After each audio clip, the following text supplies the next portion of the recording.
Oh là là, il m'inquiète le petit Macron. Vous avez regardé la passation de pouvoir hier à la télé ? Il a remonté les Champs-Élysées dans un véhicule militaire, une sorte de grosse Jeep blindée décapotable. N'importe quoi. Et pourquoi pas dans la tourelle d'un Charles Leclerc, tant qu'il y était, hein ? Ah, vas-y mon petit bonhomme, fais-toi plaisir, tu vas te régaler. Pour le 14 juillet, tu pourras même t'offrir un baptême de l'air avec la patrouille de France ou demander à défiler en tablier de sapeur avec les légionnaires qui chantent « Tiens, voilà du boudin !» Le jouet est à toi pour 5 ans. N'oublie pas que c'est en jouant au petit soldat au Mali que ton prédécesseur a vécu, selon ses propres termes, le plus beau jour de sa carrière politique. C'est normal. De nos jours, pour un président de la Ve République omnipotent sur le papier, l'activisme militaire constitue l'un des rares moyens de se donner du bonheur dans l'exercice de sa fonction. Tu files 40 milliards au patron pour qu'il crée des emplois, ça marche pas, le chômage grimpe, tu te fais pourrir. Tu rajoutes 40 nouveaux milliards dans la sébile du MEDEF, ça marche toujours pas, le chômage grimpe encore et tu te fais super pourrir. Alors que si tu veux faire la guerre, tu convoques la brute galonnée qui te sert de chef d'état-major, tu lui dis que tu veux faire la guerre, non seulement la brute galonnée est d'accord mais elle est contente, l'ordre est répercuté à une poignée de brutes galonnées opérationnelles, on fait le plein des avions et des hélicos, on les bourre de soldats, et en moins d'une semaine, tout ce petit monde se retrouve à Tombouctou, prêt à balancer la purée pour la bonne cause. Ça marche, c'est formidable. Tu appuies sur un bouton et la machine fonctionne. Aucun président ne peut résister à un tel petit plaisir. Ce qui explique sûrement que François Hollande, censé être socialiste, ait conservé le même chef d'état-major personnel que Nicolas Sarkozy, le général Pugat, un néoconservateur notoire. Et c'est ce même général Pugat qui a tendu au bleu-bite Macron son grand cordon de la Légion d'honneur hier pendant la cérémonie solennelle. En lui susurrant d'une voix tremblante d'émotion, mais suffisamment forte pour être captée par les micros d'ambiance, « Heureux de travailler sous vos ordres !»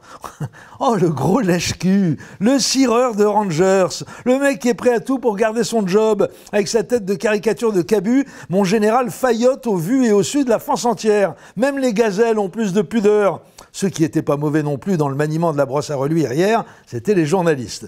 Ainsi, un reporter de BFM TV a signalé l'apparition du soleil au-dessus du palais de l'Élysée en ajoutant presque émerveillé « Il s'agit d'un très beau soleil ».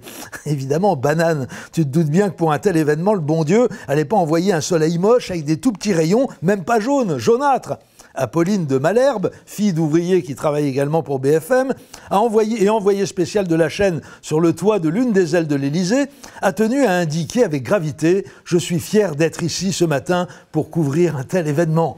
Couverture qui consistait essentiellement à commenter les allées et venues des invités sur le tapis rouge en contrebas, leur aptitude à mettre un pied devant l'autre pour avancer, ou à exprimer leur contentement en contractant les muscles zygomatiques de leur visage, jusqu'au climax émotionnel de la séquence, à savoir l'arrivée sur le fameux tapis de Brigitte Macron, annoncée par communiqué dans une robe bleu lavande, accompagnée d'une veste à double boutonnage, créée spécialement pour elle par le designer Nicolas Guéquière et prêtée par la maison Vuitton. Une information BFM. Une fois passé cet événement historique, générateur de fierté journalistique, Apolline de Malherbe est rentrée se coucher et s'est endormie en rêvant du prix Albert Londres.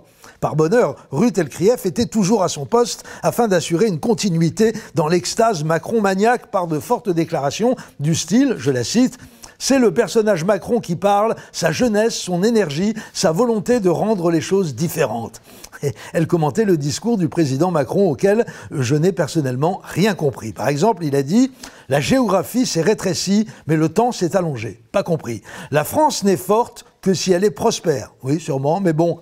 Pour être un homme de son pays, il faut être un homme de son temps. Alors ça, c'est de Chateaubriand, paraît-il. Bien. Le peuple français a toujours su trouver l'énergie, le discernement, l'esprit de concorde pour construire le changement profond.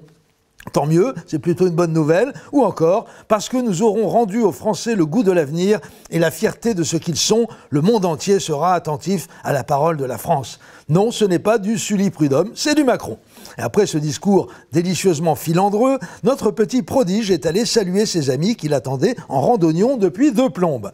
Il serre des paluches, normal, évite de claquer des bises, c'est pas assez régalien, et arrivé devant François Patria, un de ses soutiens de la première heure, sénateur socialiste de Bourgogne et ancien strauss-kahnien, il commence par lui serrer la main, puis il l'attrape par la nuque, lui serre le cou affectueusement, enfin j'espère, et termine son geste en lui assénant une petite claque sur la joue. À François Patria, 75 piges, enfin. Et ce dernier, au lieu de lui en coller une vraie de claque pour lui apprendre à ne pas manquer de respect aux personnes âgées, s'est quasiment mis à pleurer.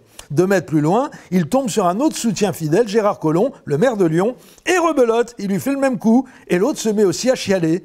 Et là, je constate avec effroi que dans la file, juste après Collomb, a pris place Daniel Cordier, 96 ans, ancien secrétaire de Jean Moulin. Et là, je me dis non, il peut pas faire ça. Pas à l'un des derniers compagnons de la Libération. Pitié. Eh ben, ça n'a pas raté. Le petit Manu lui a serré la nuque et mis une claque comme aux copains.